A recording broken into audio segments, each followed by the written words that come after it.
Fala galera que dá show, eu sou o Jura do canal do Jura, falando direto de Natal, Rio Grande do Norte.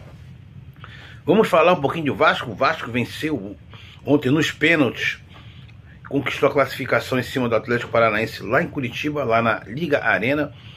Torcida em festa, tudo legal, bacana, muita felicidade. Estou muito contente por essa classificação heróica, de forma heróica, né? Vamos falar um pouquinho sobre isso, vamos falar algumas coisas sobre o Vasco aí, algumas novidades aí em relação à loja do Vasco, a Piton e tudo mais. Mas antes de tudo, não podia deixar de pedir para você, né? Se inscrever no canal do Jura Vascaíno, ativar o sino de notificações aqui na opção todos, deixar o seu like, compartilhar, curtir nosso vídeo, compartilhar ele para ajudar a divulgar nosso canal e deixar o seu comentário. Vamos interagir aí, tá certo? Valeu, bora falar de Vasco.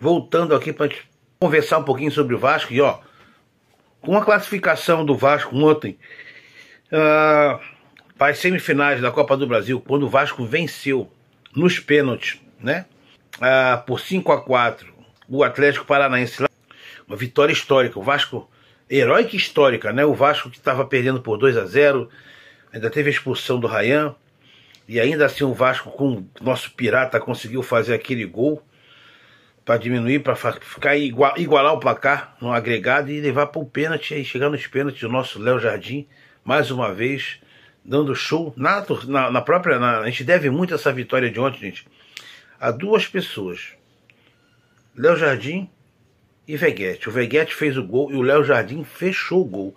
Ele fez 3 defesas importantíssimas, ninguém está dando a ênfase para isso. Estão falando muito em Rafael Paiva, estão falando muito em Veguete, mas eu não vi quase ninguém hoje enaltecer o máximo o verdadeiro herói da partida, que foi o Léo Jardim.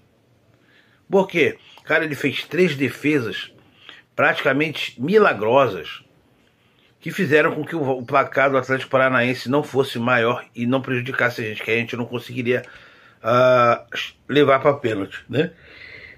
E aí, para completar no final, nos pênaltis, ele vai lá e pum, defende um pênalti, faz com que o Vasco se classifique para as semifinais. Com essa classificação ontem, o Vasco, além de garantir a vaga já para a semifinal da Copa do Brasil, se garantir entre os 4 melhores times da Copa do Brasil desse ano de 2024, ele embolsou aí a quantia de premiação de 9,45 milhões de reais, tá? Juntando tudo até agora, o Vasco conseguiu uma premiação de 22,85 milhões de reais nessa Copa do Brasil. Na primeira fase foi 1.047.000, na segunda fase 1.785.000, na terceira fase 2.205.000, nas oitavas de final foram 3.465 milhões, nas quartas de final 4,515 milhões e ontem na semifinal mais 9.045 milhões. Isso dá um total de 22,85 milhões de reais.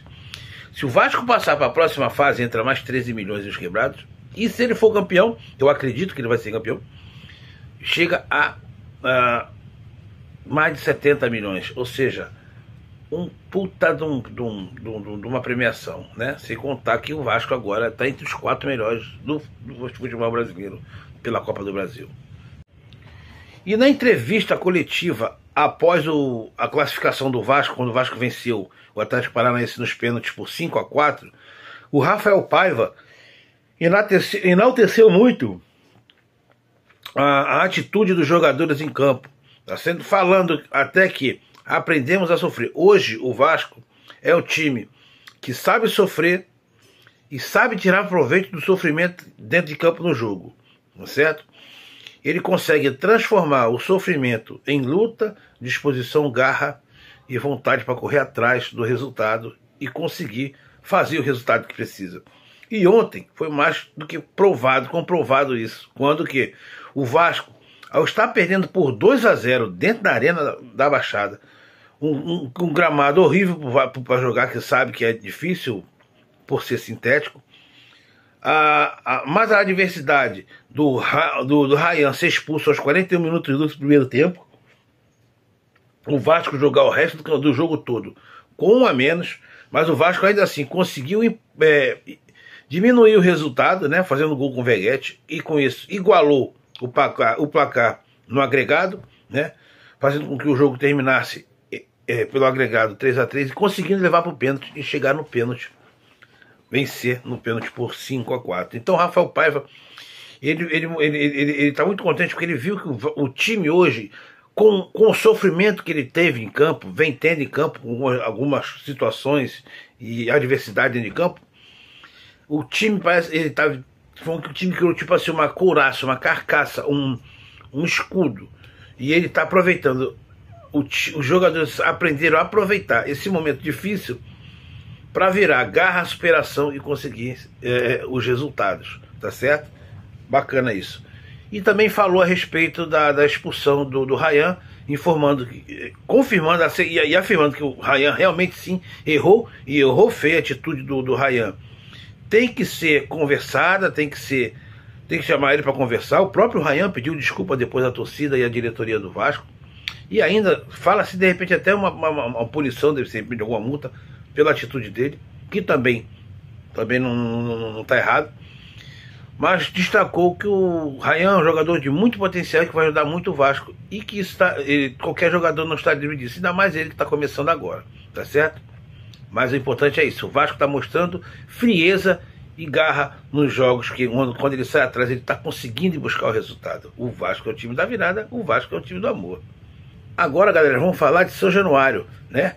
Todo mundo sabe aí que agora, até dezembro, a gente vai ter o São Januário até dezembro, tá certo? Os últimos jogos agora desse Campeonato Brasileiro, quem puder e ter a oportunidade de assistir um jogo do Vasco em São Januário nesse modelo antigo, no São Januário atual, né?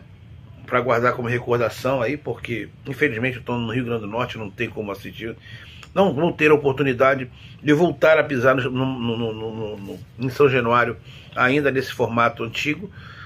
Vai passar pela reforma, né? O potencial construtivo está aí, o Vasco já está assinando a venda aí do potencial construtivo. O contrato então já está garantido, o dinheiro para reforma.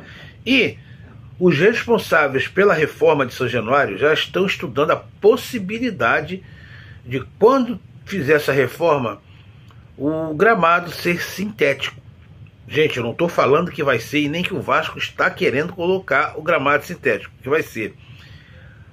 Os responsáveis pela reforma estão estudando a possibilidade de colocarem uma grama sintética em São Januário.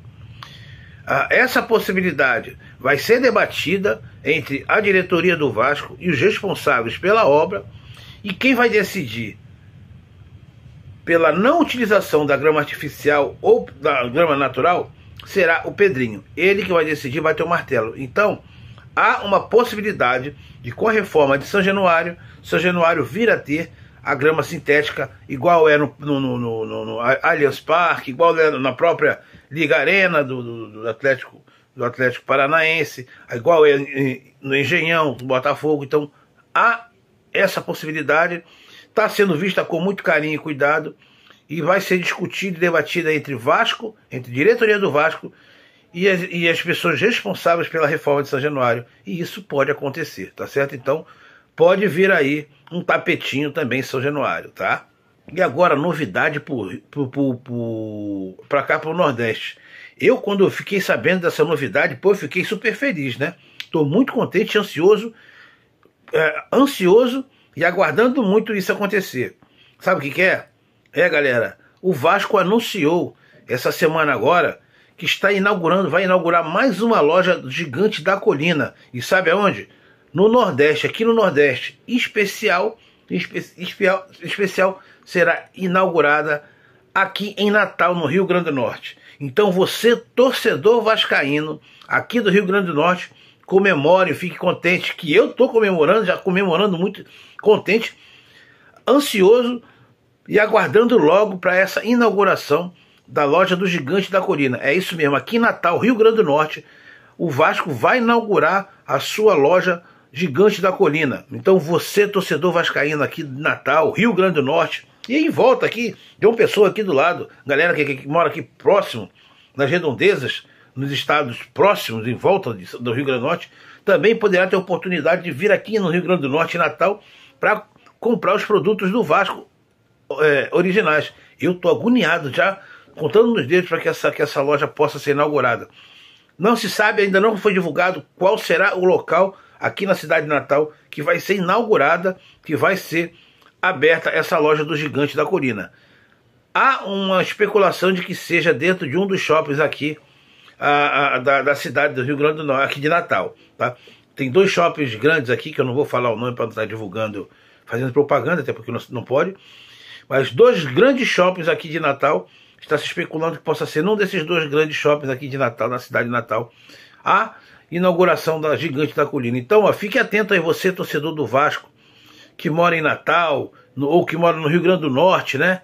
Ou que mora na redondeza aqui no Nordeste próximo, que queira de repente comprar produtos originais do Vascão da Gama, fique atento aí que vai inaugurar a loja do Gigante da Colina aqui em Natal, Rio Grande do Norte, tá? Voltando a falar dos destaques do Vasco, a gente tem como destaque esse ano aí o nosso lateral Lucas Piton. É isso mesmo, Lucas Piton, que mais uma vez ontem foi fundamental também nessa classificação do Vasco para as semifinais da Copa do Mundo, da Copa do Brasil, que ontem foi dele o cruzamento, mais uma assistência para que o Veguete pudesse fazer aquele gol de cabeça e aí igualasse o placar no agregado, né? Aqui a gente ganhou o primeiro jogo por 2-1, e aí ontem terminou 2-1 também, então foi 3-3 no agregado e o Vasco ganhou nos pênaltis. Então, vou trazer para vocês aqui algumas informações a respeito do Lucas Piton, tá? O Lucas Piton é o jogador do Vasco com o maior número de passes para finalização do Vasco, tá? No Brasileiro. Ele vem primeiro, ó, e tem uns ali que também dão bastante passe para finalização e que a torcida do Vasco se passa de percebido.